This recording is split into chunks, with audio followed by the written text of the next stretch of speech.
It'd all be over money ultimately. They wouldn't do it. They wouldn't be. Yeah. Nobody's doing all that for fun. No. So somebody's standing over somebody or not paying somebody or whatever. They decided he had to go, and Jockey Doyle, the little man in the cap, got the job doing it. Apparently he was the hitman for him by the sounds of it. It does sound like it. Ended up going to Sunshine Tech with my two friends that used to drive me in the police car, walk me into school. Really? Deliver me to the principal. The police would deliver you every day? Yeah. I'm Andrew Rule. This is Life and Crimes. More than 60 years ago, a young girl in Melbourne witnessed a shooting, a murder, outside her family's house in the inner suburbs. Her family did not want her to testify. They told the police that she had seen nothing. That wasn't true. She'd seen plenty. Finally, after a lifetime, that little girl, who is now a grandmother, has broken her silence to talk to us about what she saw that day. Should we call you Monica or Ginger? Let's get that sorted. Ginger. Ginger? Yeah. Okay, I can almost see why. Yeah. I reckon you might have been a little red-haired girl. Yes. When you were 11 years old in Windsor or South Yarra area. South Yarra. You lived there with your parents in a house on a corner in Argo Street. That's right. In those days, that part of South Yarra was not the sort of highly fashionable place it is now. It was more an inner suburban, semi-working class area. Your dad, tell us about him. Where did he work? Leonard Headley, he was a poultryman. He was a poultryman, which means he killed chooks. Yes, I know. I was horrified when I found out that's what he actually did for a living. And as I told you, it was a place called Moritz. Now, St. Moritz was also an ice skating ring, but I'm sure that's what it was called. Fair enough. So he worked for poulterers wholesale poulterers, right. and he killed chooks for a living. Chickens, He probably plucked them. Yes, did all that. You were one of two kids? Yeah. Right. Myself and my brother Lenny. You went to the local school in Punt Road, which was a state school? That's right, yeah. And pretty hard-working, respectable family. Oh, he was. And on the day in question, which was December, just before Christmas, December the 22nd, 1962, you're 11, you're home that late afternoon and early evening. That's right.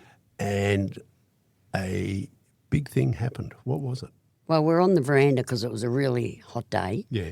And my mother and father were there, and Les and Morty Hughes were down because she was going to have a baby in at the Royal Women's Hospital. Friends or cousins? No relation, just friends of the family from Toolern Vale. Yep. And I was there as my brother wasn't home, and just had a little cap gun, sort of like a rocket thing that I was playing with. Yeah. Throwing it down, putting the cap in, throwing it down, making this noise. Make the bang, bang noise. Bang, bang noise. So my mother, in so many nice words, told me to put the bloody thing away. I see. Which I did. Good girl, you were. And went to sit down, and straight away we could hear this banging noise. Yeah. And, of course, they all looked at me thinking I was still throwing that around, which I'd never have done. No. And I see my father run to the fence, and he must have seen what had happened. Right. But before that, I jumped the gun. I was right at the gate, and the man with the cap over his face, at that time I didn't know his name, I made eye contact with him. You saw a short man. Yeah. Walking along the street, and he had a cap on, which sort of half disguised him. Yeah, he was in Moore Street at that time. Yeah. Turning left, going into Argo Street. I see. And right along our fence. Right along your fence. Yeah. Now, your dad realised that there was shooting going on. That's right, yes. Real shots from a real gun. That's right. He's dragged you back inside. Well, he's told us all of us to get inside. So the pregnant lady, her husband, and your mum. And my mum. You all bolt inside. That's right. And this is a bit that no one told the police at the time. Yeah. Tell me if I'm wrong. If you look through one of the side windows in your house, you could see a parked car out there. Right. Well, my father's running behind us, and we've all shut the door. Yes. And he's called me Ted, and he goes, "Ted, come in here." Yep. So I go into what used to be like a little dining room. You've had a few names. Oh, yeah. I've got a few more too as I got older. Right. And there was a sewing machine underneath this long window. Yeah. And it had a wooden blind that every time you went to look through, it wrapped around you. Right. And my father's picked me up and stood me on the sewing machine. Yes. Because we could see the car there. Yes. And this man was getting into it. The little man in the cap. The little man in the cap, and my father's pulled the blind up. I've watched him throw something into either the back seat or the boot. I can't remember that bit. Right. And Dad said to me, get his number plate. And as he drove off really fast, now he would have headed down. You spied the number plate? Yeah. Sharp eyes? Yes. What sort of car do you think? I can't remember. It was a lighty colour car, I think. Yeah. Yeah. Maybe I'll just... Probably a Holden or... Yeah. Yeah. And he's turned right and gone down the... Of course, he wouldn't have gone left because that's where all the fun was going on outside the fruit shop. And straight past the Lizzie Fry, it used to be called, where all the naughty girls lived. Oh, and he's gone down, and he's probably gone down towards Osborne Street or something like that. Right. And Dad just put me down, and all hell broke loose. Police everywhere. But you knew the number, which you told your father, and he probably wrote it down. Yeah, he wrote it down so right it was, there. You know, it'd be, I come from a family where everything was, you leave a note. Yes. So there was a pen and paper everywhere. Right, I can remember those numbers. It would be early in the series of ABC, I think, from in that era, probably. Yeah. Now, I presume it's a murder scene. So what's happened is that the little man in the cap that you saw that threw something in the seat and drove off, he's actually getting away from shooting a man called Fatty Burns. Now, Fatty Burns was considered a bit of a giant around town. In those days when people were smaller, by and large, 2 generations ago, he was 6'3" or 6'4" or 6'6". There's various reports, but he was a big man and very heavy. Regarded as a giant. He was a standover man around town. He used to, stand over probably slide grog shops and those sort of things, and perhaps some SB bookmakers and collect money from them. And apparently he must have upset other interests, other people who don't want to be stood over, and they decided he had to go. And Jockey Doyle, the little man in the cap, got the job of doing it. Apparently he was the hitman for him by the sounds of it. It does sound like it. Jockey Doyle, a tough little... I don't know if he was ever a jockey as such. Jockey Smith had been a jockey, but I'm not sure about Jockey Doyle, but I did once meet him years later after he got out of jail. Yeah, you said and that. And he was a small man. He was small enough, but quite portly. By the time he was 60, he had a bit of weight about him. So this was a hit on a giant by a small hitman. The police are very keen to solve it, I presume. Oh, yeah. They come around and talk to your family. Yes. But what did your dad say to you? The little kid that he'd stuck on the sewing machine to read the car's rego number, what did he tell you? That I saw nothing. He said, I saw Monica, nothing. you saw nothing. No. And he told the police you saw That's nothing? right. Yeah, I could hear him in a really loud voice because I was ushered into the bedroom with this police lady. Right. We didn't even really talk. No.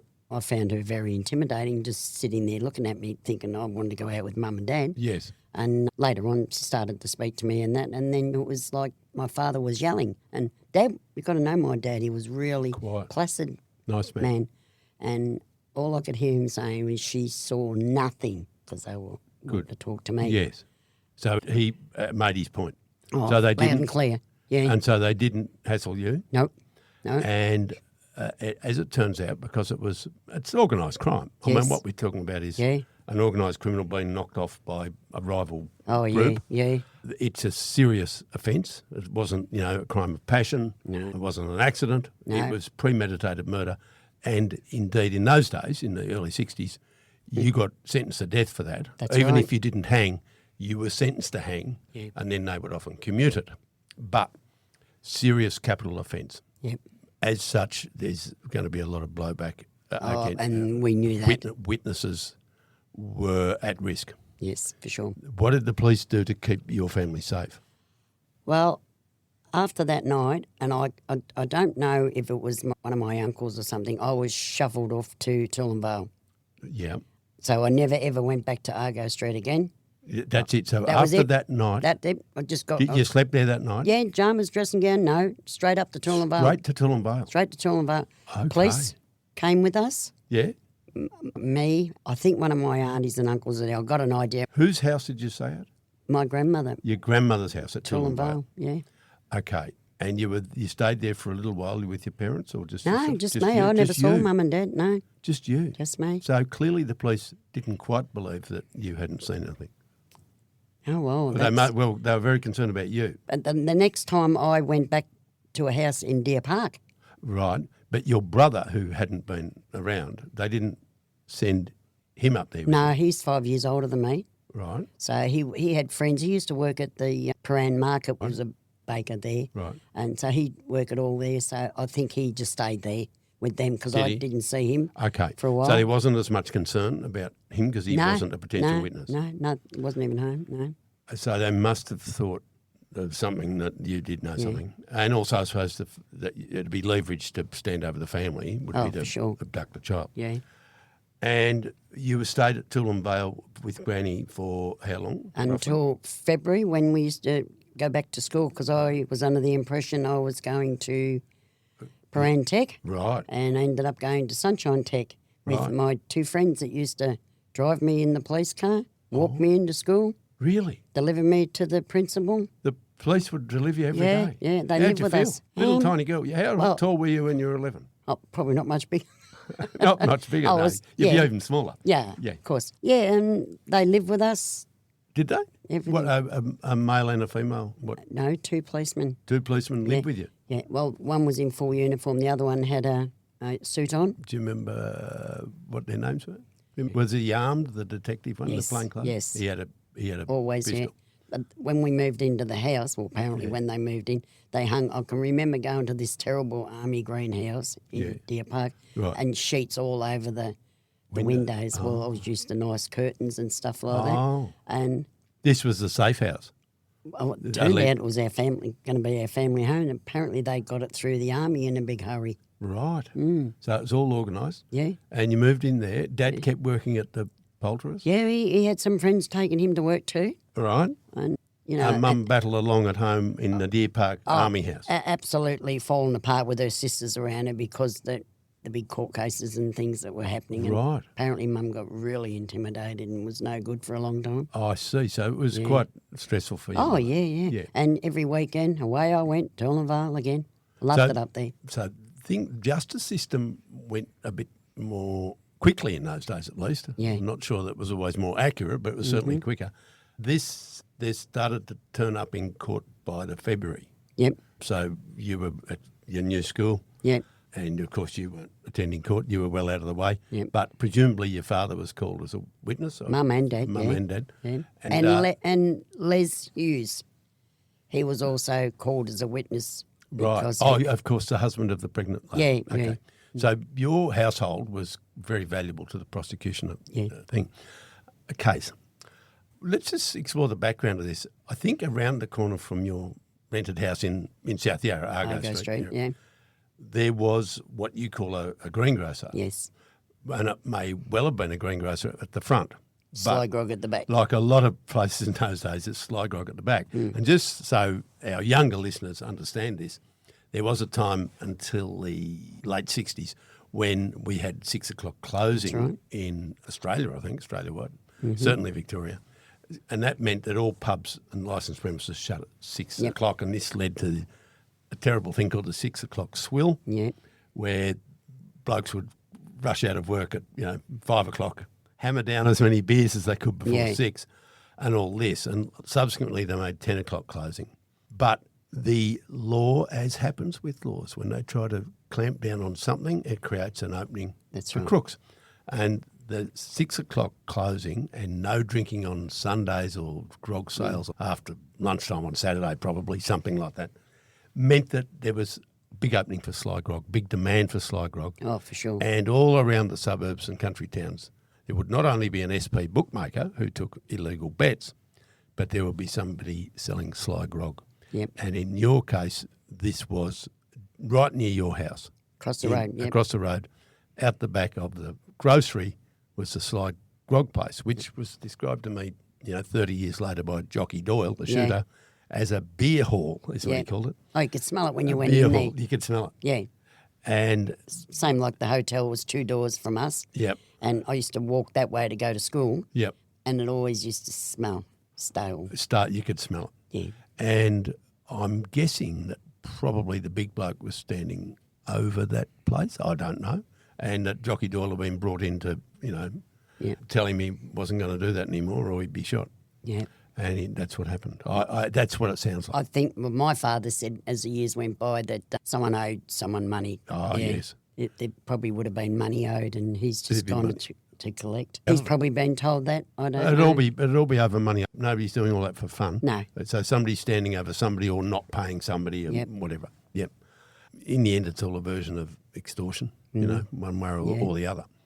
As we see, crime essentially doesn't change in many ways. We're seeing that in Melbourne right now. For what sure. we've got is people going and burning down bars, For money. pubs, Yeah. for money because the big crooks are standing over those venues saying you are going to buy our... It's like the mafia all over again, Same isn't thing. it? It's like Al Capone, the whole thing, prohibition. And so what you saw in 1962 is actually a version of the same stuff we're seeing now and the same stuff that happened, 50 years before that. That's right. Crime in some ways doesn't change. Just the faces change, the Money names gets change. Yeah. And the weaponry changes, but they're the same crimes. So this had a big effect on your family or on your mother? Mum, because if I wanted to ask a question, Tom Quire, wait and see. In other words, I wasn't getting told anything. Oh, I see. But as the years went by, I was really close with my father. Yeah. And like we Leonard used to Headley. talk about, Dad, he would, if I asked him, what happened when you went to court? And he said, your mother was a mess. Yep. And apparently the one that was acting on behalf of Mr. Doyle was trying to put things into Mum's mouth and things like that. And it was Mum just fell apart. Yeah. And she wasn't a strong lady. No. She didn't have to be. Dad was like dads are. Yeah. And very protective of all his family, always was. Yep. Yeah. So they ended up moving and buying Toolern Vale when my mum passed away. Oh, did they? Yeah, They moved out of town. Moved Did your down. mother recover eventually? Her nerves come good? Yeah. She never really, I was close with my dad. It doesn't sound normal with my dad. And I always said that she used to say to me, you are your father's son. Oh, right, okay. Yeah. And my brother was more like her. Mum. I see. Yeah, that can happen. Yeah. Oh, that's interesting. Yeah. And how old do you think your parents were when this happened in 1962, roughly? Mum was 18 when she had my brother. And so 23 when she had you. Yeah, But interestingly, she never had any more children after this event. No, because there was an incident when she was giving birth to me. Oh, I see, okay. But that wasn't to do with that. Yeah, okay. But it did affect her life. Oh, for sure. For sure. It Especially affected her when nerves. some of this stuff come out about him making a plea for bail and everything like that. That's why these clippings... Yes. Now, your family collected clippings at the time. My mother. The old newspaper my clippings. mother's got when the Westgate fell down, when All war sorts of finished, and Yeah, I've got that much stuff that I could donate to science. Very good. That's good. Yeah. And all the clippings to do with this case, which Yeah. are quite interesting. Yeah. This murder fits into a wider context of what we call the waterfront war or the Docklands war on the waterfront. Contrary to popular belief, there was always potential for murder and mayhem on the docks among the painters and dockers and the waterside workers. It wasn't always as obvious as the more recent underworld convulsions that we've seen, both in the last year or two and back, in what we call the underbelly. Yeah. Underworld They war. had a lot of accidents out there, didn't they? But yes, back in, when I won't say your day, but, the era of when your father was a young man, they did do a lot of damage to each other, but it generally didn't always reach the public's ears. I mean, the police would know it's happening, but they mostly didn't leave bodies strewn around the street. And in those days, there were plenty of killings, but they would generally get rid of bodies, and there were various bodies, buried under when they were building the freeways and under big buildings, perhaps in the footings, and also out in the bay. Yeah. A lot of these crooks were well connected with the waterfront, with the fishermen, and fishermen often have an element of smugglers among them, and they're sort of shady characters, some of them in those days, and they would get rid of bodies out in the bay. And I'm told that back in that time, they just said, he's on the missing list, or we haven't seen Freddie or Jacko or whatever. Yeah. He's gone on the missing list. He's gone into smoke. He's gone walkabout. He's whatever. And a lot of them never reappeared because they were dead. Yeah. But nobody sort of said much about it. The only way we used to find out what was going on was we used to listen to this. It was on the radio. It was called Night Watch. Yes. And we were on it. But Were you? not talking. On the radio, On the radio Yeah, when, because that's how all my mum's extended family found out what had happened in Argo Street. And those days there, I mean, if you was lucky you had the phone on, otherwise your relations just appeared the next day. Oh. Not like now, it'd be on Facebook in 30 seconds. That's right. Yeah. No, but different then. Yeah. Different world. So Night Watch, and they said there'd been an incident in Argo Street, South Yarra, and they thought, by the time they got there, you're all gone. I was, but they realised it was, right across the road from, our house and that. Yeah. So this fitted into this sort of wider Dockland war, and I think it went on to greater or lesser extent through the 60s into the 70s, and it claimed the lives of a lot of people. And I know we've mentioned this before on Life and Crimes here, but one of the well-known painters and dockers painter and docker enforcers, was the late Billy Longley, who, legend has it, killed maybe 12 or 15 people. Yeah. And, we never confirmed such things. But he was widely credited with that. But even so, there was a lot of police that were on the cuff as well. Oh, yeah. I think my father soon found that out. Yeah, they were in on the giggle. Yeah, yes. Yeah, I think so. But my father used to refer to them as Blind Freddies. Oh, I see. Blind Freddies. Oh, don't worry, I had a good pair of ears. That's a great phrase, isn't it? So the Blind Freddies didn't sort of try that hard. Hear nothing, see nothing, say nothing. That's what it was all about. Yeah, a lot of that went on. And some of them, police weren't very well paid in those days. No. A lot of them were Some of them were really well paid. Yeah, off the record. Yeah. And in fact, I noticed that one of the senior police who helped prosecute this case against Jockey Doyle was a fellow called Jack Ford in the homicide squad, and I think he was head of the homicide squad at the time, or next best to head of it. But he was quite a well-known policeman, and of course it was people like him, Jack Ford and Jack Matthews, whose official role as homicide detectives was later sort of dramatised by Crawford production with the show Homicide. Yes, and all that, but which is all very wonderful. But the reality was that those guys were pretty good detectives, but also pretty bad detectives. Yes. They were scallywags and scoundrels. Oh, yeah, and it was they were later corrupt. Brought up. Yeah. And they were drummed out of the police force later on, or left one step ahead of the posse. Yeah. Because they were running a highly organised racket with the abortion racket. Well, they even had their own hit people as well. They had the whole thing sorted, Look after you. And it's conceivable that this Jockey Doyle knocking off this other bloke, maybe Jockey Doyle, was going against the crooks that were on side with the police. It's conceivable. We don't know. We don't know, do we? But it was one casualty in a much longer and deeper and darker war that went on and off for years. And it goes back to the 50s. Yep. One of the most famous killings. There are a few famous ones and a lot of not famous ones.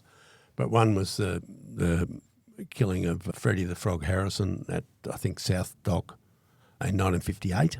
Okay. And that was done by a bloke called Twist, who everyone knew he did it. He was a standover man, former boxer. But there was no one would ever give evidence against him. In one of these cuttings here, it's O'Mealy or something. George O'Mealy. He must have did someone in for some boxing accident that happened, that someone was killed, and I brought you that little piece of paper in there as well. Yeah. William John O'Mealy, I think. Might have been. Yeah. I was reading that the other day and I thought, wow. Yes, he was a bad dude. He was the last man flogged in. That's right, he got Victoria. lashed for something. Last man flogged in Victoria. Kept escaping or something and getting out, Never gave any trouble after the flogging. And so this murder, Jockey Doyle and Fatty Burns, it fits into a bigger picture and a bigger puzzle, but none of which really mattered to you. From where you sat as a young teenage girl, How did this? What sort of effect did it have on home life? It meant that you grew up at Deer Park. Yep. You went to school at Sunshine where Tech. you never would have gone otherwise. Yeah, no, And did it alter the trajectory of your life? You clearly met someone pretty young. Yeah. You got to remember, I didn't have many friends at the school No. because I was known as the girl that was brought to school by the police. Oh. I mean, no one there was blind. No. And, What did they think? well, I didn't really know until I had one friend by the name of Annette Foley Yeah. that approached me and said to me, do you live in Deer Park? And I said, yeah. She said, because we had a milk bar across the road, she said, I seen you. And she said, you're in Salmon Street. I said, that's right. And we just talked and that. Yeah. She said, why do they bring you to school in a police car? And I said, something happened where we used to live and someone died. And I said, I think I'm in police protection. You didn't sort of explain it too much? No, good on you. No, Well done. I was told not allowed to talk about it. Were you aware later, much later, as a married adult mother, were you aware of when Jockey Doyle got out of jail? Oh, yeah, because I remember saying to Mum, Long time later, this is. yeah, 28 years or something. thank 25. God Long I time. changed my name. Oh, yes. And that didn't go down well with Mum No. because I had the same name as Mum, Monica Headley. Right. And what name did you go to? Galoka, Monica Galoka. Oh, yeah, but you didn't change your first name. No, No. but I was always known as Ginger anyway. Yeah, except okay, for anything yeah. legal. But Galoka was your married name. Yes. Well, she couldn't resent that too much. could Yeah, no, I suppose when you... She found it hard to spell. Of course she did. We all did. But no, I suppose she thought, that now by this time Dad had passed and she was on her own. Oh. And then he was trying to get another lot of bail. And so I think in Mum's mind, too much read. She was a great reader. Yeah. That people come after people years later and stuff like that. Which they don't. Said to Mum they wouldn't even know where Toowoomba is. And they don't. He's not going to care. No. But It's not it gonna was worry. always a nasty taste in her mouth, she would call it. Yeah. We have mentioned that by chance, a million years later in the 80s, I was introduced to Jockey Doyle and another old crook called Marcus Bartram, I think, by the late Father John Brosnan, the Pentridge priest, who was a larger-than-life character and actually very interesting. Like Father Bob. He was pretty interesting. And he knew these blokes pretty well. They might have been of his faith even, perhaps. Yeah. And he said, let's have lunch with them. And we went to a little apartment, I'm going to say East Melbourne or Fitzroy, but up near Victoria Parade. And I reckon Jockey Doyle and Marcus Bartram, who was an old armed robber, we had lamb chops and stuff. And I remember you telling me, because that's when I said, how old are you? And I was a very young reporter at the Yeah. time, and I've never forgotten Jockey Doyle. I remember talking to him about, because he was interested in racing. I'd say all those blokes were. Oh, they were and SP bookies as well. He may well have been a guy that rode at work or something as a kid because he was the right size. He was getting the money for not only grog but for easy, yeah. bets. And he remembered my uncle training horses. He said, always turned his horses out well. I remember him saying that. Yeah. Whether he just made that up on the spot, I don't know. Yeah. But he was quite polite. He was very neatly dressed. Yeah. Nice white shirt and tie. Very schmick, like those old-time punters that would go to the races. They'd have their hat with a little feather in it. But that's how when you went out dress. years ago, you did dress up, didn't you? Yeah. Even going into town on the train. Exactly. Tram. We used to go tram. You didn't just go like they do now, as they go down the street in their jumper pants. Oh, no. Unbelievable. Some things there. Now, our listeners who are very sharp people and they listen hard, they'll be wondering, they'll say, well, how come they were able to prosecute Jockey Doyle with identity witness if you didn't give evidence? Because you didn't give evidence because your dad said, my daughter saw nothing. She saw nothing. Clearly, your dad had the rego number, which he got you to read to him, and clearly he will have said, I got the rego number, meaning him. He was protecting me, Same, of course. So presumably your dad gave key evidence about identity. He did. He said, short man in cap this colour, car this colour. Your dad would probably know what make of car. Oh, for sure. And he had the rego number. Yep. Because you'd been stood on top of the Singer sewing machine That's right. to read it back to him. Yep. And so you, as a child, were instrumental in securing a conviction for murder. Yep. Jockey Doyle, real name James Sutherland Doyle, great name, was actually sentenced to hang, as murderers were. The judge said, "Pass me my black cap," and sentenced him to hang by the neck until he is dead. And as used to happen, that would be commuted. And but he served a very long sentence because he would have had some form, criminal form, and it was clearly premeditated. There was no really way out of this for him. And he presumably went armed to kill. Point being, your father stood up in court, swore on the Bible, and gave the evidence that he didn't want you to run the risk of giving. Of course.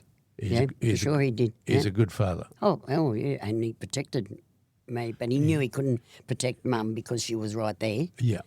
And was a witness, but my Dad was the one that hung over the fence and saw it all. A picket fence. He loved law and order, but he loved you more. Oh, for sure.